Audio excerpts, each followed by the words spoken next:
Добар ден. Ова видео е наменето за учениците од 5-то одделение. Добар ден, драги ученици.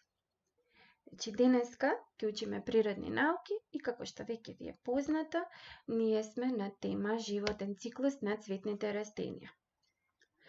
Целта на денешното видео, на денешната лекција е да научиме што представува животен циклус на растенијата и низ кои се фази поминува растенијето во текот на неговиот живот. Пред да започнеме со лекцијата, јас би ве замолила да се подготвите за овој час. Тоа значи да го притиснете копчето пауза и да си ги земете вашата тетрадка по природни науки и едно моливче. Толку би било доволно. Ако тоа го направивте, тогаш може да продолжиме. Најнапред би сакала да се потсетиме сите на растенијата, на претходните лекции, што се научивме досега за растенијата. Значи, кои се главните составни делови на цветните растенија, потоа што е опрашување, како се врши опрашување кај растенијата, кој се може да изврши опрашување кај едно растение, потоа што е оплодување, каде се одвива оплодувањето, потоа што се семиња, што значи расејување на семињата и на кои се начини се расејуваа семињата. Да се почнеме од почеток. Еве гледаме тука еден цвет, еден цртеж со неговите составни делови. Значи, главните делови на растенијата што цутат се корен, стебло, лист и цвет. На сликата убаво се гледа, убаво е прикажано дека имаме дел од растението кој што е внатре во почвата, значи тој не го гледаме, и имаме дел кој што се наоѓа над почвата и за нас е видлив. Значи имаме надземен и подземен дел на растенијата. Во подземните делови на растенијата спаѓаат корењата, односно кореновиот систем. Која е функцијата на коренот, односно на кореновиот систем кај едно растение? Значи сме научиле досега да повториме дека коренот има функција да ја прима, односно да ја абсорбира водата и во неа растворените минерални материи од почвата и потоа преку спроводните снопчиња кои што се наоѓаат во стеблото, водата да се пренесува до сите делови на растенијата. Зошто е потребна водата на растенијата? Многу добро ни е познато. Значи, за да растат, за да се развиваат, за да создаваат храна преку процесот на фотосинтеза, кој што процес ќе го говориме понатака. Понатака продолжуваме со листот и со цветот. Ако добро забележиме и во природата и на овој цртеж, гледаме дека растенијата се во зелена боја. Зошто? Затоа што растителната клетка, карактеристика за растителната клетка, една од нив е и присуството на пигмент, специфичен пигмент наречен хлорофил, односно боја, хлорофил, која што е карактеристична исклучиво само за растителните клетки. Оттаму и растенијата имаат зелена боја, токму поради присуството на пигментот хлорофил. И на крајот доаѓаме до цветот. Цветот е оној дел кој што ќе го разгледаме подетално, потемелно. Значи, во однос на цветовите. Цветовите се поделени воглавно на две големи групи, на еднополови и двополови цветови.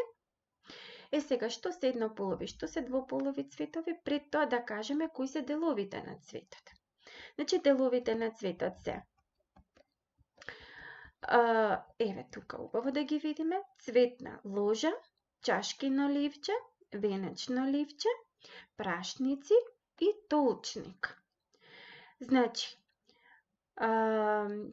секој цвет е изграден од чашкино ливче кое што е секогаш претежно во зелена боја и чашкините ливчиња имаат заштитна функција на пупката на цветот. Понатака, венечни ливчиња, наречени се венечни ливчиња токму поради нивниот распоред во форма на венец и тоа се ливчињата кои што ја даваат бојата на цветот. И потоа имаме прашници, значи прашници, машки дел на цветот, прашниците, изградени од два дела, прашниково кесе и прашнички конец. И женски дел на цветот, толчникот. Толчникот сам по себе, ако го разгледаме, изграден е од устенце, односно стигма, столпче и плодница. И сега, зошто прашниците се машки дел на цветот, а зошто толчникот е женски дел на цветот? Прашниците се машки дел на цветот, затоа што токму во прашниковото кесе се наоѓаат поленови зрна во кои што е сместена машката полова клетка. Додека толчникот е женски дел на цветот, бидејќи во делот наречен плодница се наоѓа женската полова клетка, односно јајната клетка. Откако тоа сме го научиле, значи тоа ни е јасно, тогаш продолжуваме понатака. Да кажеме што е опрашување, односно да се потсетиме. Пренесувањето на поленот, односно на поленовите зрна од прашниците на устенцето на толчникот, доколку пренесувањето на поленот е од прашниците на еден цвет на устенцето на тој ист цвет, тогаш велиме дека настанало опрашување, односно само опрашување, бидејќи се работи за тој ист цвет. Доколку поленот, односно поленовите зрна, се пренесат на устенцето на некој друг цвет, тогаш говориме за вкрстено опрашување. Сега, кој се може да изврши опрашување? Опрашување може да настане со помош на ветер. Значи, најчесто тоа се случува кај житните растенија. Потоа, опрашување настанува со помош на вода, кај водните растенија. Во најголем процент опрашувањето исто така може да го извршат инсектите. И исто така човекот. Човекот може да предизвика опрашување. Во моментот кога поленовото зрно ќе падне на лепливото устенце на толчникот, тогаш што се случува? Поленовото зрно започнува да расте и од него да се создава, односно и од него се формира поленова цевка. Поленова цевка која што поминува низ ткивото на толчникот, односно на столпчето од толчникот и доаѓа до јајната клетка. Значи, во тој момент, кога машката полова клетка ќе се спои со женската полова клетка, велиме дека настанало оплодување. Како резултат на оплодувањето се формира ембрион. И од секој ембрион се формира семка. Значи, дали сите семки се исти? Не сите семки не се исти, значи семките се разликуваат во однос на видот на растенијата, по нивната градба, по нивната големина. На овој цртеж тука, на оваа слика, уште еднаш можеме да видиме каде настанува оплодувањето, значи во плодницата од толчникот. Да се потсетиме зошто беа потребни семките на растенијата, потребни се за да се создадат нови растенија. Сега, кога говориме за семињата, важно е да кажеме дека и да се потсетиме дека расејувањето на семињата може да настане на 4 начини. Со помош на ветер, со помош на вода, со помош на животни и со прскање. Откако семето ќе падне на почвата, тогаш и откако му се исполнети одредени услови, како што се влажност на почвата и топлина, тогаш настанува ртење на семето. Ртење на семето. Значи,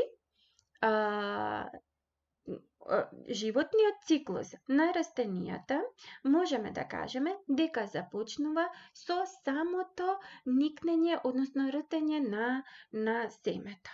Значи, за уште еднаш да кажеме, семето, доколку му се исполнети условите како што се влажност и топлина, семето започнува да рти. Што понатака? Понатака расте, се развива, достигнува одреден степен на зрелост и цвета. Штом ќе процвета, тогаш настанува опрашување, настанува оплодување, се создава семе и повторно се создава од тоа семе ново растение. Според тоа, можеме да кажеме дека животниот циклус на едно растение се одвива во 4 фази. Во првата фаза, животниот циклус на растението е фазата на семе, значи кога растението се наоѓа во фаза на семе. Втората фаза е кога растението се наоѓа во фаза на садница.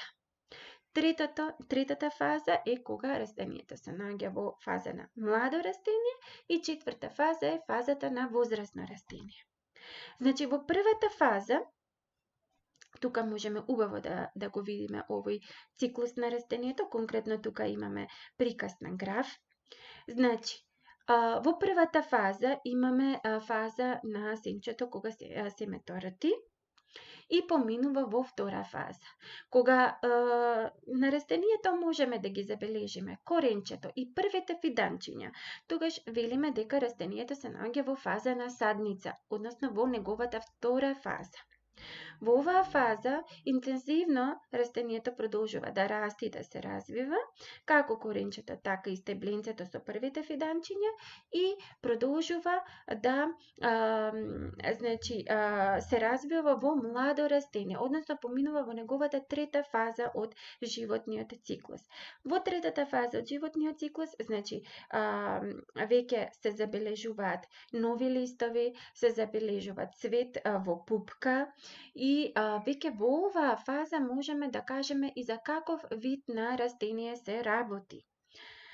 Понатака продолжува да расте растението и да се развива и поминува во четврта последна фаза, а четвртата последна фаза е фаза на возрастно растение, каде што сите негови делови се комплетно оформени, значи корен, стебло, лист, цвет, и во оваа фаза настанува опрашување, настанува оплодување, се создава семка и од таа семка повторно настанува расејување, за да се формира ново младо растение. Тука се затвара тој круг, односно започнува нов круг на животен циклус на растенијата. Сега, ако ова ни беше доволно јасно, јас би сакала за дома, како домашна работа, да истражите, да размислите и да направите цртеж на животен циклус кај растението граф. Доколку сакате и кај друго растение, слободно можете и на некое друго растение да нацртате една шема, еден приказ од животен циклус и тоа прикажан во сите фази од неговиот развиток. Тоа би ви било една домашна задача од мене и да си ги отворите учебниците на страна 102, убаво да се подсетите, да го изгледате видеото и да уживате во учење природни науки. Од мене благодарам за вниманието, останете ми во добро здравје. Пријатно!